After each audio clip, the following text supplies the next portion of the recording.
আমাদের দলের চেয়ারম্যান নির্বাচিত হওয়ার পরে এই প্রথম জনগণের সামনে আপনাদের মাধ্যমে উপস্থিত হয়েছেন এবং তার বক্তব্য রেখেছেন।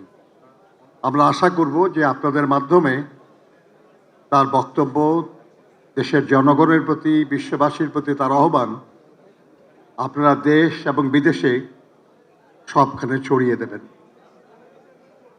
আপনারা বিগত নির্বাচনে সারা দেশে দায়িত্ব পালন করেছেন, নির্বাচনের খবর সংগ্রহ করেছেন, দেশে বিদেশে সর্বত্র আপনার সাথে জানিয়েছেন।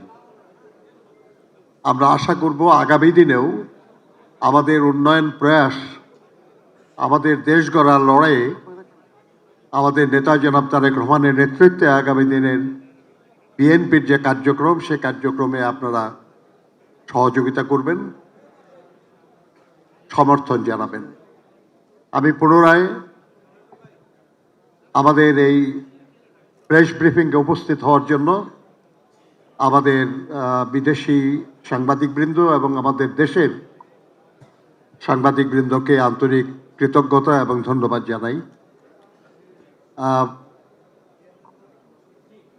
We are especially grateful to our journalists coming from abroad to cover the 13th parliamentary election in Bangladesh, and we thank you very much for attending this briefing.